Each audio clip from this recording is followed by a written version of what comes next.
Introduction. Good morning, teacher. Good morning, students. Today we are going to start our new chapter, Breathing and Exchange of Gases. Can anybody tell me how do we breathe? Ma'am, breathing is a process in which air is inhaled due to muscle contraction and then exhaled due to muscle relaxation. Very good, Rahul.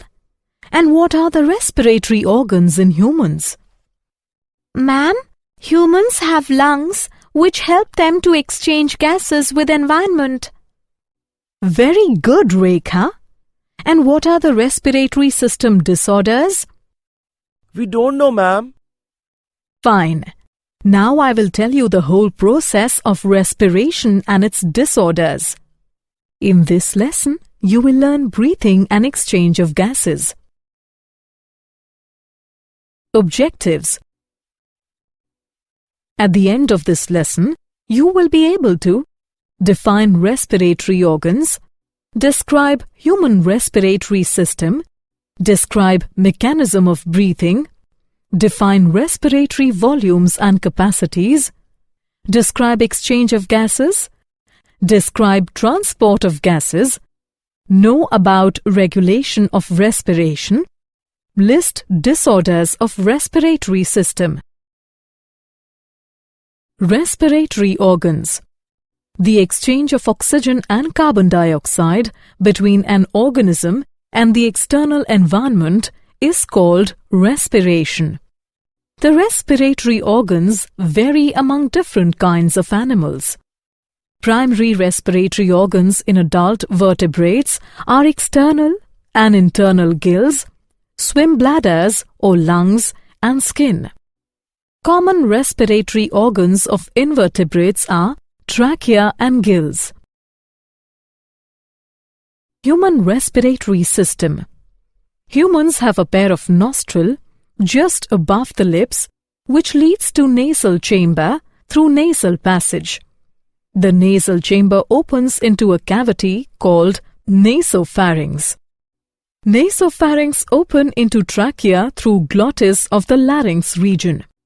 Larynx is a cartilaginous structure. At the top of the trachea contains elastic vocal cords that are the source of the vocal tone in speech. The opening to the trachea is through a structure called glottis.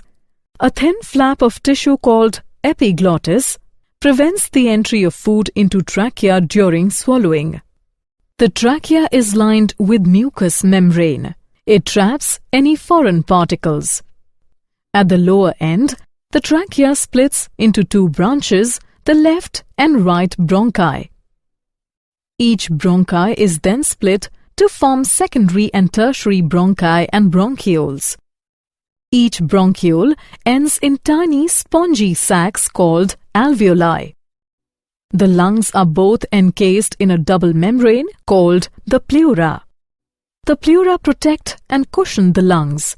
The path from nostril to the bronchioles constitutes the conducting part which transports the air to the alveoli, and alveoli and its ducts form the exchange part of the respiratory system.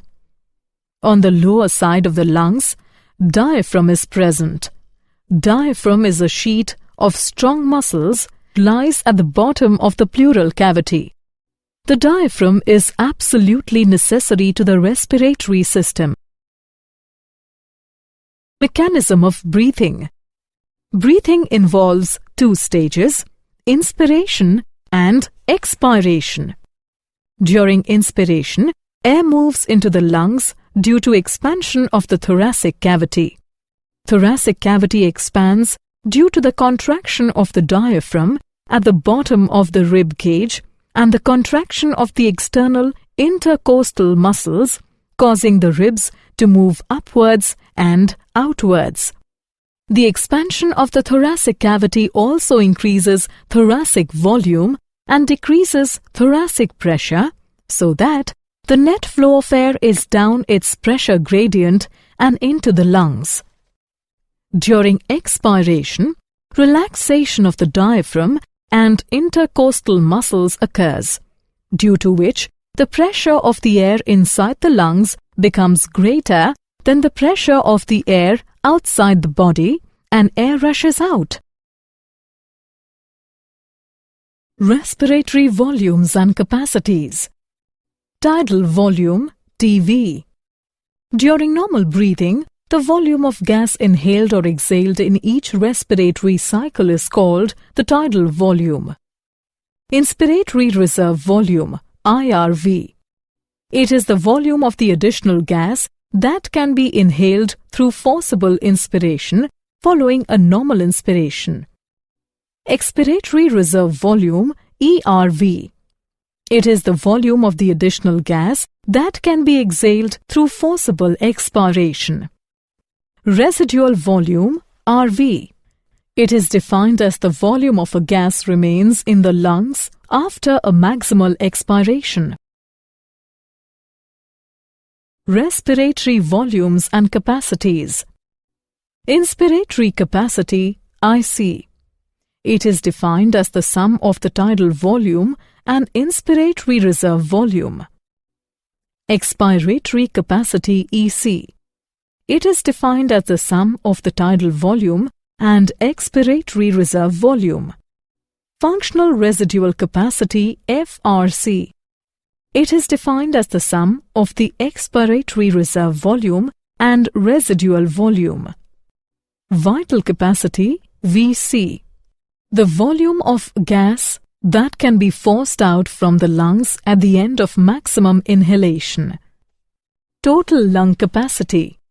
The volume of gas within the lungs at the end of maximum inspiration. Exchange of gases. All living organisms exchange gases with the environment. Exchange of gases is necessary so that cells obtain the gases needed for metabolic processes and remove gaseous metabolic waste. Through respiration, gases exchange with the atmosphere via the blood. The partial pressure of oxygen in alveolar spaces in the lungs is greater than the partial pressure of oxygen in the blood. So, oxygen diffuses into red blood cells from air in the lungs. Also, the partial pressure of carbon dioxide in the blood is greater than the partial pressure of carbon dioxide in the air in the lungs, so carbon dioxide diffuses out from red blood cells into air in the lungs. Oxygen-rich blood reaches to the heart via pulmonary veins and then it is pumped to the body through systemic arteries. The partial pressure of oxygen in the body tissues is lower than the partial pressure of oxygen in the blood. So, oxygen diffuses out from red blood cells at the body tissues. Partial pressure of carbon dioxide in the blood is lower than the partial pressure of carbon dioxide in the body tissues, so CO2 diffuses into red blood cells. Oxygen-poor blood reaches the heart through systemic veins and then it is pumped to the lungs through pulmonary arteries, where gas exchange again provides the blood with oxygen and removes carbon dioxide. Transport of gases. The exchange of oxygen and carbon dioxide takes place in between the lungs and blood.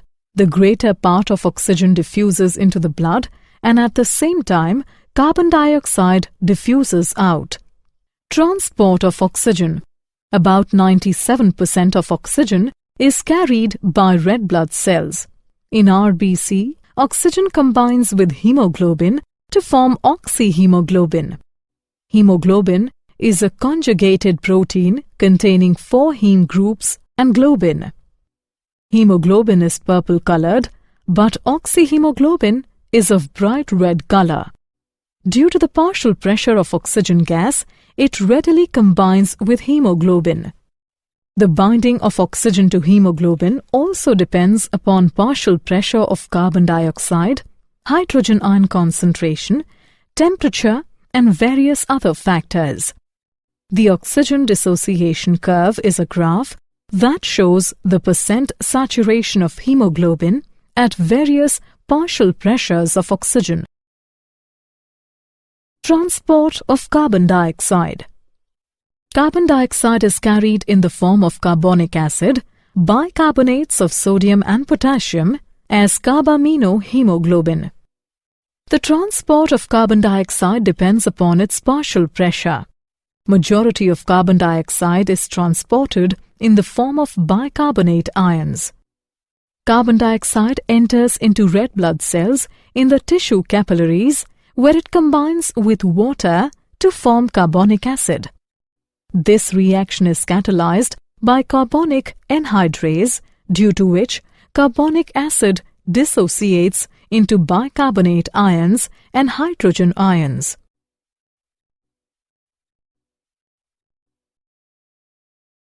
Regulation of respiration. Respiration is regulated by neural mechanism. Neural mechanism involves respiratory centers, afferent and efferent nerves. Respiratory centers in the medulla oblongata and pons collect sensory information about the levels of oxygen and carbon dioxide in the blood and determines the signals to be sent to the respiratory muscles. Disorders of respiratory system. Asthma is a chronic disease caused by allergies that constrict the bronchioles by including spasms in the muscle surrounding the lungs. Emphysema refers to the destruction of lung tissue with accompanying inflation of lungs due to trapped air. Occupational respiratory disorders. A disease of the lungs that is caused by inhaling coal dust. Did you know? People who have large lung capacity can send oxygen to their body faster. Most vertebrate animals have 2 lungs. According to British Lung Foundation, in a day, the lung breathes in about 8,000 to 9,000 litres of air. Summary. Let's summarize what we have learned. The exchange of oxygen and carbon dioxide between an organism and the external environment is called respiration. Breathing involves 2 stages that are inspiration and expiration. The volume of gas inhaled or exhaled in each respiratory cycle is called the tidal volume. Exchange of gases depends upon partial pressure of oxygen and carbon dioxide. The exchange of oxygen and carbon dioxide takes place in between the lungs and blood. About 97% of oxygen is carried by red blood cells. Majority of carbon dioxide is transported in the form of bicarbonate ions.